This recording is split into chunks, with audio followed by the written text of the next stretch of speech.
एक बड़ा सवाल खड़ा हो गया है कि आखिर क्यों इस तरह से लोग इतनी जल्दी इतनी कम उम्र में अपनी जिंदगी से मुंह मोड़ रहे हैं।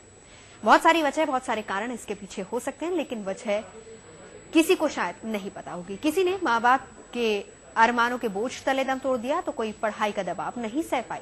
किसी के लिए अपने रिश्तेदारों की मौत का सदमा ही जान देने के लिए काफी था। मेरा बेटा इंजीनियर बनेगा। ये एक फिल्म का डायलॉग है, लेकिन ये उन महत्वाकांक्षाओं की साफ झलक है जो लगातार बचपन की मासूमियत को मारती है। मुंबई में 48 घंटे के अंदर खुदकुशी की 7 घटनाएं हुई। इनमें से 2 घटनाएं तो ऐसी हैं जो रोंगटे खड़े कर दे।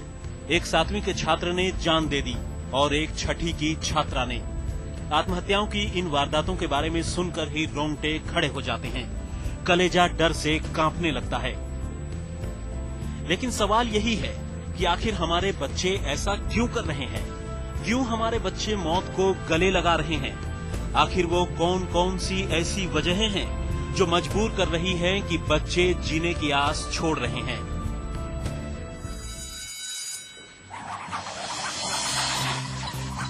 हमने तो बचपन से यही सुना था कि लाइफ एक रेस है। पैदा होते ही बच्चों की जिंदगी की दौड़ शुरू हो जाती है।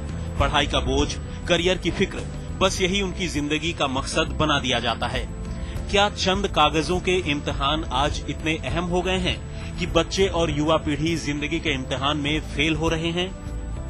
जाने माने मनोचिकित्सक जितेंद्र नागपाल की माने तो इन दिनों बच्चों को आत्महत्या के लिए उकसाने वाली अहम वजहें हैं परिवार और समाज का जिंदगी में कुछ बनकर दिखाने का दबाव, स्कूल में अपनी परफॉर्मेंस रिपोर्ट दिखाने का प्रेशर, परिवार का अपनी उम्मीदों का बोझ बच्चे पर लादना, बच्चे की पसंद को दरकिनार कर पढ़ने के लिए मजबूर करना। आत्महत्या के बढ़ते मामले इशारा कर रहे हैं कि आज सबसे ज्यादा जरूरी है बच्चों के नाजुक मन को समझना। इसलिए जरूरी है कि बच्चों की काबिलियत को समझकर उसे पहचान दी जाए। अगर बच्चा अचानक खामोश रहना शुरू कर दे तो उसकी परेशानी को समझने की कोशिश करें। डिप्रेशन के शिकार बच्चों को मानसिक दबाव न दें। बच्चे पर करियर बनाने का इतना बोझ न डालें कि वो बर्दाश्त ही न कर पाए। बच्चों को प्यार से फिल्मी और असल जिंदगी का फर्क समझाएं। बच्चों को समझने के लिए स्कूल में अध्यापकों और अभिभावकों की भी काउंसलिंग की जाए।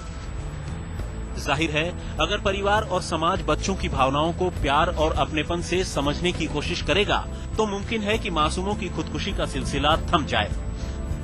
आज तक ब्यूरो। और बिल्कुल ये तमाम बातें शायद हम सब जानते हैं लेकिन समझते नहीं है। माँ बाप अक्सर समझते नहीं है। आपने बिल्कुल पहले एक बहुत सही बात कही थी कि हम अक्सर माँ बाप कह देते हैं कि ये तो अभी छोटा, इसको कैसे डिप्रेशन हो सकता है। तो कैसे पता चले कि किस एज के बच्चे को डिप्रेशन हो रहा है, कैसे डिप्रेशन हो रहा है, पता कैसे? सबसे पहले तो हम ये मान के चलते हैं कि करीब 75% जो आत्महत्याएं होती हैं उनमें डिप्रेशन की बीमारी जरूर होती है। उस वक्त तो जरूर होती है, लेकिन उसकी श्रृंखला जो एक मन की श्रृंखला है डिप्रेशन तक कैसे पहुंचती है, इसको पहचानना शायद उस फैमिली का या इमीडिएट समाज का एक फेलियर होता है। वो पहचान नहीं पाते। फर्ज करिए जैसे 4 साल का बच्चा है, वो कैसे कहेगा कि मैं उदास हूं, मैं बेबस हूं? उसका जो बिहेवियर है वो बताएगा। वो दूध नहीं पिएगा, खाना नहीं खाएगा, रात को रोएगा, बहुत जिसको टेम्पर टैंट्रम्स कहते हैं। 8 साल का बच्चा कहेगा कि मैं स्कूल नहीं जाऊंगा, मुझे स्कूल नहीं जाना है, वहां पे मुझे लोग तंग करते हैं।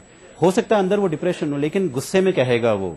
12 साल का जो टीनेजर आने वाला है, 13 साल का, 14 साल का, वो कहेगा कि मैं अपने फ्रेंड के साथ जा रहा हूं, उसके साथ रहूंगा, मैं घर पे नहीं आऊंगा। 20 साल का व्यक्ति आपने देखा यहां पर पढ़ाई से हताश होकर कल जिंदगी में क्या बनना है उसका लेबल समाज चाहता है मैं कुछ लेके चलूं, हताश हो गया, मुझे लेबल नहीं चाहिए, मुझे अपनी जिंदगी का हकदार बनना है।